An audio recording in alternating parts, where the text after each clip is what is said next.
And welcome back. The video is finally here. I've had a lot of people ask me, I've had a lot of people email me about getting this device, and there is a lot of confusion based on other videos that people have watched. They're saying like, hey, I was told that this is the best, but I can't find this app, or I don't know how to do this, or et cetera, et cetera, et cetera. So this video is going to give you the full introductory. So if you guys are brand new to the channel, make sure you guys do consider subscribing. I give you guys all the latest information. This is Apple TV 4K 64 gigs HDR. We're gonna see if this thing is any. Most of these devices are great. They're really great. This one, I gotta say, when I first picked it up, I was like, dang, this thing's heavy. Leave me a comment below. Have you guys tested this guy out? Are you guys interested in this device? So interesting. It does have a little thing here to take off, and it gives you the little logo at the bottom. What's the point of that? No reason. Like it says literally take this down. You take it down and it just has the logo. There's nothing, literally there's no point for that tape. There's literally no point. There is a tape right here on the side that you do have to take off because this will reveal the things in the back. So there you go. So what do we get here? First thing I'm noticing is they have their own type of power supply, very different from most devices. There it is right there. And it'll probably be easier if I come here to this camera. Yeah, there it is right there. There's your power. There is your HDMI. There's your landline to hotwire if you need to. And that's it. I don't see, there's no USB ports whatsoever. No USB ports, so you cannot expand it. Now, the one thing I do got to say is I like to have my stuff shiny, but if you guys can see all the fingerprints that are being put on this thing, yeah, that just bugs the crap out of me right now. You do get a little quick start guide right there. And you do get some kind of cable here, and it just looks like it's your, well, I know Apple lovers like that lightning cable, but there it is. And I'm guessing this is probably going to be to charge your, I don't know, your remote maybe. And yep, it's exactly what it is. Now, if you're in the Apple ecosystem, this is great. For all, and I wouldn't say like all of us, some of us probably do have an iPhone, which this is just fine. Most of us use Android devices for our streaming, so they do give you that lightning cable there just in case you need one. As far as the remote goes, this remote's actually pretty nice. I kind of like it. It reminds me similar to what an NVIDIA Shield remote should have been. And it's like if an NVIDIA Shield remote and the Fire Stick remote had a baby. This is what it would look like. A lot of empty space here. No idea what that's for, but it looks like you have your plus, minus, pause, play, mute, your back button, your TV, up, down, left, right, your in button, and your power. On the side here, it does have your talk, so you do talk to it. And yeah, that's it. But I actually really do like this remote. If NVIDIA had a remote like this, I would have never talked smack about the NVIDIA's remote. But it is what it is. Now, the next thing here, and here's the big old thing to pull out. So, yeah, power cable. Premium, very premium. I gotta say, it feels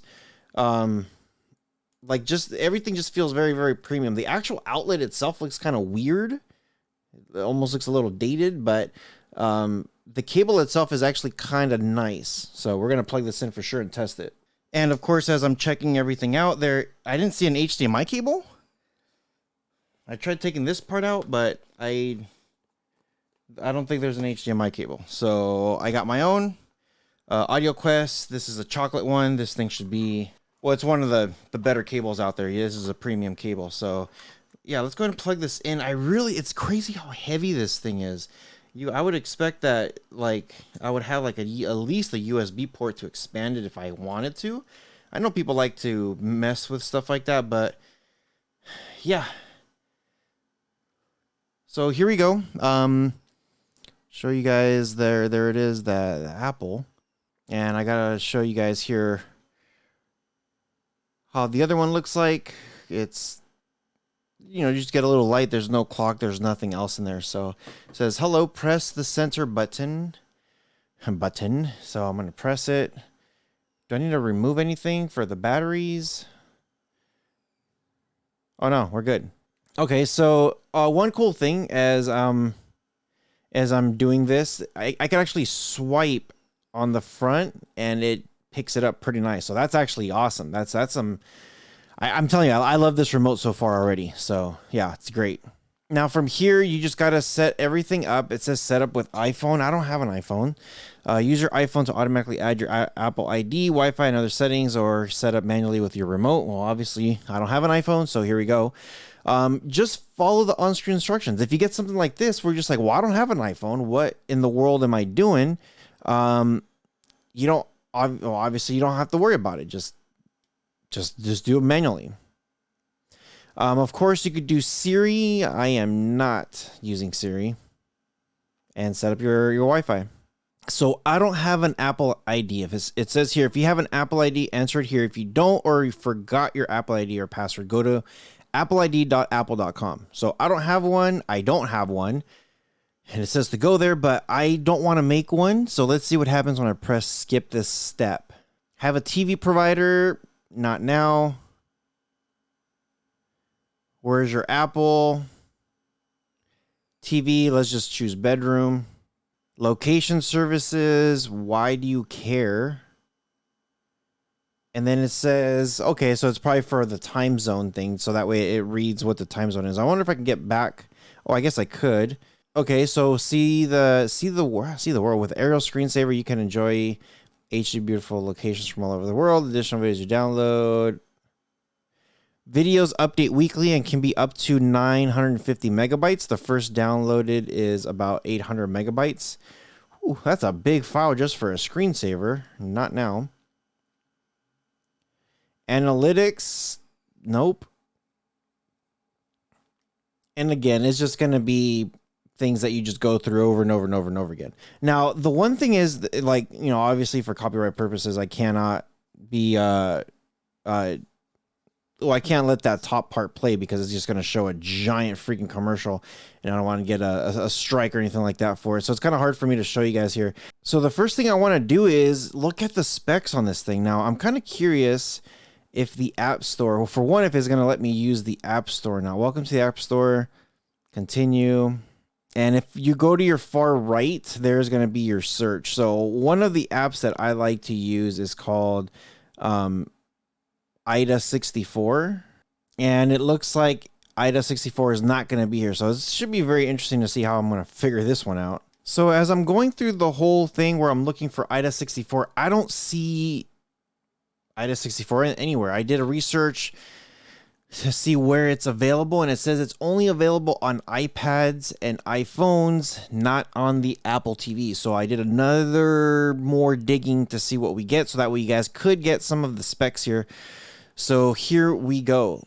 This is the HDMI 2.1. It's 802.11ax Wi-Fi 6 with MIMO, simultaneous dual band. So it's got the 2G and the 5G. Gigabyte Ethernet, which is great because that's going to be very, very fast. Bluetooth 5.0 wireless technologies, IO receiver, built-in power supply. Now the processor, it is using their A12 Bionic chip with 64-bit architect, which is their own stuff. And as far as the system requirements, requires 802 wireless. You guys probably don't really care about any of this stuff. Codecs, here we go. Video formats, this is the biggest thing that I look for when I'm looking into these devices. It's got H.264 HEVC SDR video, which is going to be your 4K 60 frames per second. And I really like how they kind of like give you guys the definitions of all that stuff here. HEVC Dolby Vision, Profile 5 HDR10 Main 10 Profile HLG. So it's HEVC, HDR10, and HLG, which means this tells me it doesn't have Dolby Vision Awesome. There is a very specific codec specifically for Dolby Vision.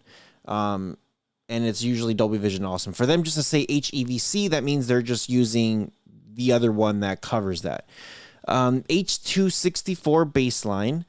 It has AAC, LC audio. So it's got the M4V, MP4, MOV file formats. MOV is so old. Well, GIFs, I guess, kind of use it, but H.264 baseline profile, MPEG-4, and it's got the same formats, M4V, MP4, and .mov. So it's got some of the basic stuff that's going to get you the 4K stuff. If your TV does not support 4K, then it's just going to downgrade to whatever your TV is able to handle. But this thing is going to format everything that's coming in, and then your TV is just going to read whatever it has. As far as audio formats, you got your AAC, HEAAC, which is your V1 AAC.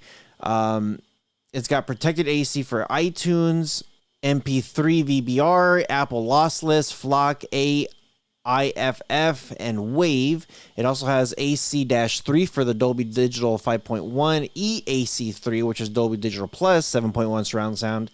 And it's actually listing Dolby Atmos as its own, which is great. So I actually love that they do list this by itself, which means you do have that Dolby Atmos format. HEIF, JPEG, GIF, TIFF, which is going to be all your video formats. Accessibility, voiceover, zooms. It's going to have all kinds of stuff here. So, and then of course in the box, Apple TV, Siri remote, power cable, Lightning, USB. They should, in the document, they should add the other one, the actual HDMI. So there it is. There is your device. This is the basics of it. I'm going to do another video going through all the specs, how to turn off some of the stuff that's out there. Yeah, no third-party stuff, no developer option stuff. This thing is, from what I was reading, there is ways of doing it to add any kind of apps that you want, but it's not easy at all. And the newer generation, they just make it harder and harder and harder. So let me know what you guys think in the comment section below. I have a bad taste in my mouth because I can't get AIDA64 and I cannot do some of the apps that I want to do. So there it is. You guys take care of each other. We'll see you guys in the next one.